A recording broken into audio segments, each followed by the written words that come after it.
government yesterday strongly defended its use of states of emergencies (SOEs) as an urgent tool to stem the tide of increasingly brutal murders across the island, with Prime Minister Andrew Holness explaining the savage nature of the killings that continue to cripple communities.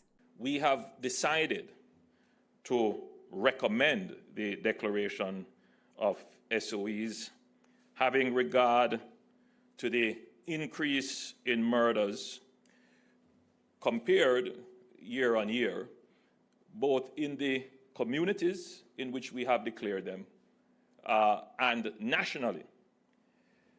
And these increases we consider to be of an extensive scale, such that they threaten public safety, both in the communities in which the SOEs have been declared and nationally.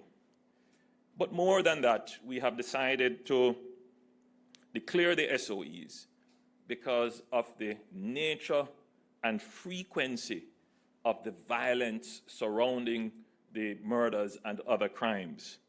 And I'm sure every Jamaican would have recognized that the nature and frequency of the violence has devolved to a level of barbarity, a level of savagery. It is almost a competition for cruelty, the worst of the worst, and it appears to be designed, properly calculated to drive fear into the citizenry of the country and panic in communities.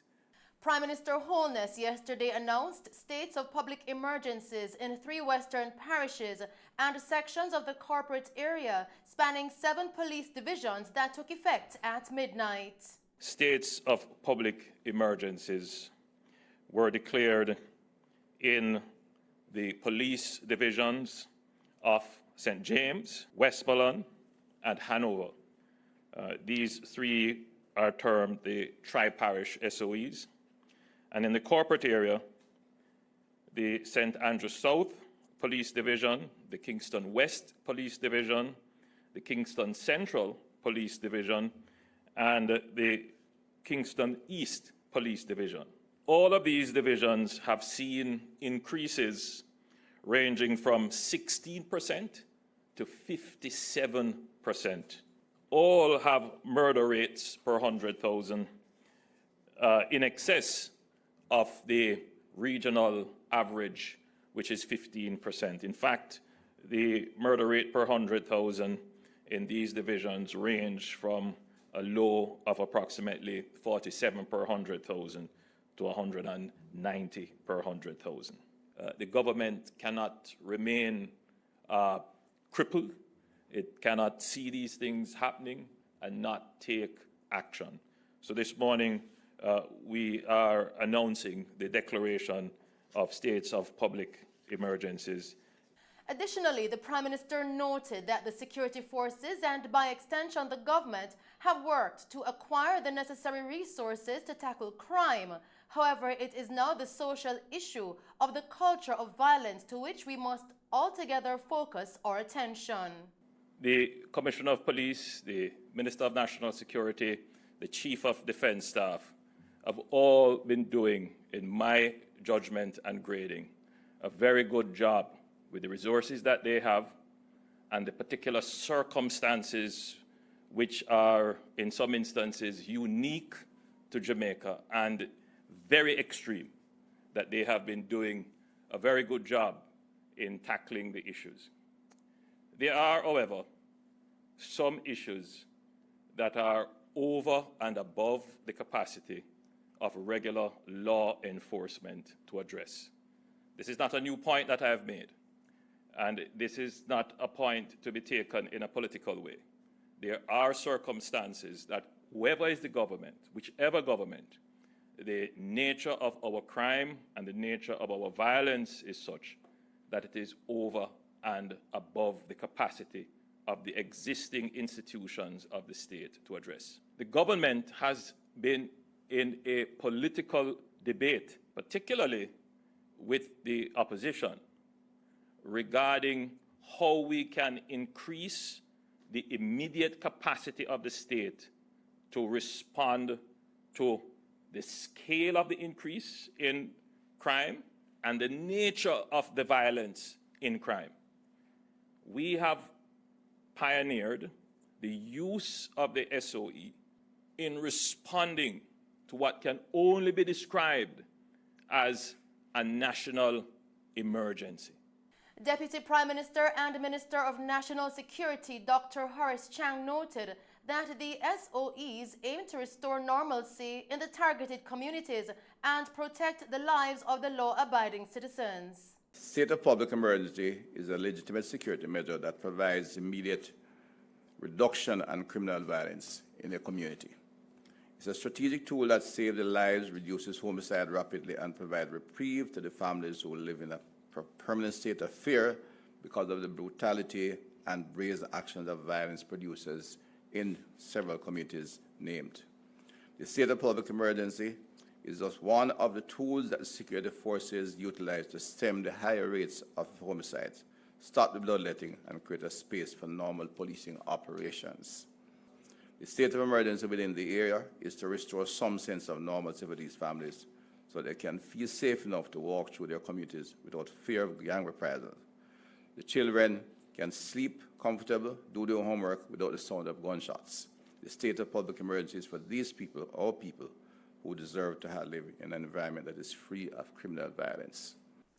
The JLP Central Executive last evening approved the resolution supporting the Prime Minister and the Ministry of National Security's move to accept recommendations of security forces heads.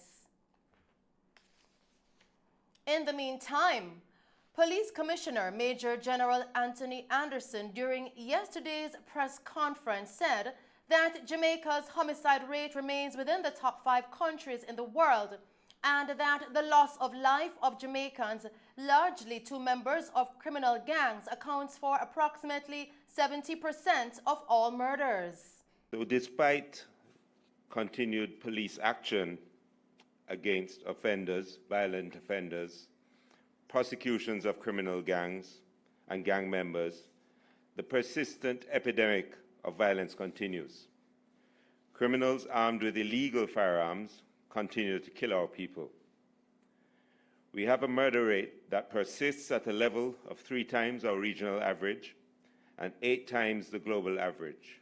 Our murders this year have increased by 10%. However, this 10% is 10% of a persistently, unacceptably high number, which means Jamaica's homicide rate remains within the top 5 countries in the world. As at November the 12th, 2021, our serious crime data shows that we have an increase in murder. Shootings have remained largely flat, but other crimes are trending downwards. What this means is that we have a violence problem. We have a problem with persons who are willing to take up guns and kill. The loss of lives of our people, largely by members of criminal gangs, accounts for about 70% of all of our murders. There is another 19% that is caused by an inability of us to resolve our personal differences without violence. But that 70+% is significant of all murders that are committed by criminal gangs. Now, of particular concern were those police divisions that were outlined by the Prime Minister. And based on what we have seen there, we requested states of public emergency to be put in place in those 7 police divisions. He also explained that of the 11 murders that took place over a 24-hour period on the weekend, 9 of those occurred within the areas being placed under SOEs. As at Friday, there were 1,240 victims of murder. 392 of those were killed across the 4 divisions in Kingston and St. Andrew, which represents 32% of the national figure. Of the 1,100 persons shot but who were not killed, that region accounted for 391 of the victims, or 36% of the national figure. In the parishes of St. James, Westmoreland, and Hanover, there have been 272 victims of murder. This represents 22% of the national figure, while 214 persons were shot and injured, also representing 22% of the national figure. Not included in the statistics are the 11 murders that took place over the last 24 hours that were reflected in this morning's crime report. 5 of these murders took place in Westmoreland. 4 of these murders took place in that Southern Crescent that we're talking about. So of the 11, 9 of them took place in the areas that we are, that the state of public emergency has been imposed in. And all of those that we're talking about were conducted with illegal firearms. Major General Anderson said that the imposition of the states of public emergencies is designed to reduce violence in the communities as quickly as possible and reduce fear, adding that despite the declaration of SOEs, other security measures will continue across the island. The imposition of states of public emergency regulations in particular spaces does not remove or detract from any other policing methods that will be used and have been employed recently against these highly violent offenders. It is in addition to. So we will continue our investigations. We will continue our deployments across the entire country. We'll continue our partnerships with our local partners and overseas partners to discover the whereabouts of these gangs and to seek these convictions. This state of public emergency is designed to reduce violence in the communities as quickly as possible and to reduce fear. The public can assist, again, by contacting our Crime Stop at 311, passing information to the police, by complying with the requests of security officers at checkpoints, by adhering to curfew guidelines and other guidelines, and certainly notifying us of anything that might come to your attention that may assist in this regard. We remain, as the JCF, committed to this process.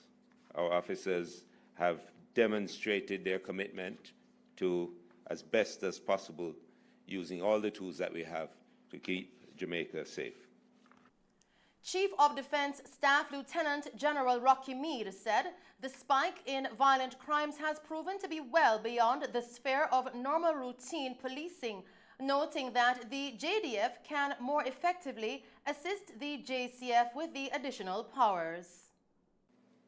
In the West, both Westmoreland and Hanover are known as displacement areas for gang members from St. James in particular. In the East, the modus operandi of the gangs has seen numerous drive-by attacks, home invasions, alliances with other gangs outside of their territory. The security situation has proven to be well beyond the sphere of normal routine policing, and the JDF can more effectively assist the JCF if we have the powers we have requested. As a result of making the recommendations to the Prime Minister and the Prime Minister to the Governor General, and having had the declaration, the Jamaica Defence Force and the Jamaica Constabulary Force deployed starting at midnight tonight, and most of the troops were in place by 6 this morning to the areas that were indicated. Crime affects all Jamaicans, and we can all play our part. We're asking for persons who can assist us to call, in addition to the 311 line noted by the Commission already, the JDF tip line of 876-837-8888. Still making the news tonight, the opposition People's National Party, PNP, says that it is deeply concerned that the government has advised the Governor General to declare states of emergencies in 7 police divisions, even though the country is still waiting to hear the outcome of the government's appeal against the court's ruling in Everton Douglas et al. vs. the Ministry of National Security, the Commissioner of Police, and the Attorney General. Now, the statement from the opposition explained that in its ruling on the last SOE declaration, the Supreme Court clearly stated that the situation which led to the detention of the objector did not qualify as an emergency or satisfy the requirements of Section 22 and 25 of the Constitution.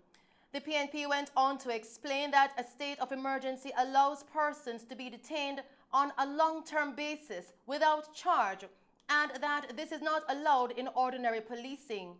And it is potentially very dangerous to allow detention without charge to become part of standard policing. Therefore, it would be too easy for this measure to be abused to the point where it starts to undermine civil liberties and democracy in Jamaica. The opposition also said that it believes that the government has resorted to this desperate measure in order to cover up their failure to bring down the level of crime, and that the Prime Minister is trying to spread the blame for his dismal failure to make Jamaica safe and secure. The PNP added that the parliamentary group of the opposition will meet as soon as possible with the party's executive committee to prepare a response for the parliamentary debate on a resolution to extend the SOEs, and that they anticipate a resolution will be tabled in Parliament shortly, as the SOEs can only continue for 14 days without an extension supported by both houses of Parliament. In other news tonight, the Westmoreland police say they have arrested several men whom they believe can assist them in their investigations into the deaths of 5 persons who were killed within just 24 hours in the SAVANNA-LA-MAR area between Friday and Saturday. Those killed have been identified as 43-year-old O'Neill Reed, otherwise called Satan, of Baptist Lane, 41-year-old Akeem Bradbury, otherwise called Paparazzi, of Dunbar River, 38-year-old Dwayne Fong, otherwise called Okidan, of Darling Street, 30-year-old Andrika Smith, a disabled woman, of Rickett Street, and another man whose identity has not yet been released. Reed and the unidentified male were fatally shot on Saturday night between Ricketts Street and Baptist Lane, while Bradbury, Smith, and Fong were killed in short succession on Saturday morning at Ricketts and Darling Streets. Now, the police say following the spate of murders, several operations were conducted in the area, which led to the arrest of a number of men believed to be involved in the murders of these 5 persons. Continuing with the news tonight, a 9mm pistol and 13.22 rounds of ammunition were seized on Madrid Avenue Homestead in St. Catherine during a targeted raid yesterday. Reports from the Spanish Town Police coming into our news center are that at approximately 7:30 a.m., the police conducted a raid at the mentioned location where the firearm and ammunition were found inside the house. No arrests were made in connection with the seizure. Investigations are ongoing. We go now to tonight's COVID-19 update. Jamaica yesterday recorded 102 new COVID-19 infections and 2 COVID-19 related deaths. Now, this means Jamaica has recorded a total of 90,311 COVID-19 cases and a total of 2,329 COVID-19 related fatalities. The Health and Wellness Ministry says both deaths were previously listed as under investigation. The deaths are of an 89-year-old female from Westmoreland and a 70-year-old male from Kingston and St. Andrew. Meanwhile, of the new cases, 47 are females and 55 are males, ranging in age from 1 to 78 years. In tonight's COVID-19 parish breakdown, Kingston and St. Andrew recorded 29 cases, St. Anne recorded 26 cases, St. Catherine 20 cases, St. Thomas recorded 11 cases, St. James recorded 3 cases, while Westmoreland, St. Elizabeth, Manchester, Clarendon, Trelawney, St. Mary recorded 2 cases each. Hanover recorded 1 case, while Portland has no cases on record for the stipulated period. In the meantime, 253 persons recovered from the virus, increasing the total of recovered persons now to 60,847, with 26,506 active cases. Still making Mellow TV news, Chairman of the People's National Party and opposition spokesperson on education and training, Dr. Angela Brownburke, in an exclusive Mellow TV interview, outlined what actions she believes need to be taken to steer the party in the right direction amidst the ongoing issue of unity within the party. Well, there are a couple of things, and the first is to make sure that everybody is really convinced and sees that they all see happening, that this is their party, that is a party to which they all belong. And there's a space for them to hear their view, to have their views heard, to articulate their positions, a space where they are respected and where they can in fact contribute to the decisions that we are making. And then I think we also need to spend some time socializing with one another so that it is not just the cut and thrust of the politics in which we are involved, but we come to know each other, you know, from a different space. So when we're kind of angry and the discussions get hot, we still remember that we are comrades at the end of the day. Now, with her past analogy of the PNP as a badly damaged car that is being worked on, with the leader gradually putting the pieces together for a better mechanism, Dr. Brownburke believes that Mark Golding is leading the party in the right direction. The long and short of that, we weren't in the best shape that we could have been. Where I see us right now is about to turn the corner in terms of the things that need to happen and what we have been doing. And I think that we are in a good position. There's a local government elections coming up, which give us an opportunity to work together and to show, manifest that unity that persons want to see and that we have been talking about. I do believe that Mr. Golding is leading the party in the right direction. You know, he is a down-to-earth individual who is sincere about bringing the party together and making sure that we focus on the purpose for which we were established, which is really defending the interests of the Jamaican people. I believe that it is working. You know, unity is not going to come overnight because it hasn't broken down overnight. And so it is going to take a lot of things coming together. I think the Unity Committee has been extremely good. They have assembled, as was reported at conference, a team of mediators and restorative justice practitioners who are going to be at the service of members in the party at different levels. I think giving that a chance to work is going to be important. She also had a message to persons who may go to the public domain about issues within the party, such as recently with Karen Cross. The first thing I want to say to individuals who have issues is that if you are a member of the party, if you are a member at different levels, that the structures were meant to be able to do that. So I say 2 things. One is that use the structures that are available. I say to individuals who are responsible at the different levels for those structures, make sure that the space is provided. Make sure that persons have that space. And then I also say, as I have promised along the campaign trail, that shortly we will be establishing a drop box for individuals to also make their concerns known. And, you know, everybody knows my telephone number. It has not changed in the last 30 years. It has been the same number for the last 30 years. My email remains the same for persons to do that as well, so that we can respond to those issues before they become these really burning and explosive issues. As opposition spokesperson on education and training, Dr. Brownburke outlined her main reasons for advocating so strongly for the return to face-to-face classes.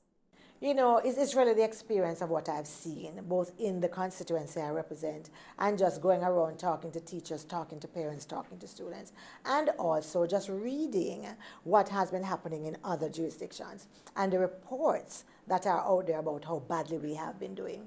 And so what has been very clear is that online has not worked for the majority of our children. And because I was always conscious before of the inequities in the educational system, I realized that we really had to bring our children back face to face. Now, don't get me wrong, there's always going to be a place for online. I believe that education of the future is going to be blended or hybrid, as we say. But I honestly believe that to deal with reversing some of the inequities, getting our children to learn to read and write, getting our children to improve in terms of numeracy, and even just in terms of their socialization, how they talk to one another, how they play with one another, you know, how they deal with issues, that really was needed. And I really was convinced of that. The more I spoke to teachers who were telling me about what was happening and what the engagement looked like, I knew that it was an absolute necessity. Stay tuned for our full interview with Dr. Brownburke immediately after this newscast. And in a Mellow TV news update, electricity has now been restored to Port Royal after extensive damage to an underground power cable during excavation work by contractors of the Airports Authority of Jamaica. The Jamaica Public Service Company says its teams had been working around the clock since last Tuesday to replace over 1 kilometer of cable. They were able to restore power last night. The 5-day power loss significantly affected residents, with many having to throw out food that required refrigeration and fisher folk losing their catch due to their inability to safely store them in a refrigerator. In the meantime, the Jamaica Public Service Company, JPS, has announced that it has signed an agreement with GB Energy Texaco for the first installation of electric vehicle chargers at select service stations. Now, the first charging station will be at Texaco's New Kingston location on Trafalgar Road and will be open to the public by the end of next month. The signing ceremony took place recently at GB Energy's head office in New Kingston. Speaking at the event, JPS's Senior Vice President for Customer Services, Ramsey MacDonald, disclosed that the company was pleased to be forging the alliance with the energy company as the time is ripe for the continued build-out of charging stations in key locations across the island. The company also stated that it has already constructed 5 electric charging stations, 3 of which are operational. And that's our news package for you tonight. Thank you for tuning in to Mellow TV Evening News at 8. I am Shelley Ann Hill. Do stay safe and pleasant viewing.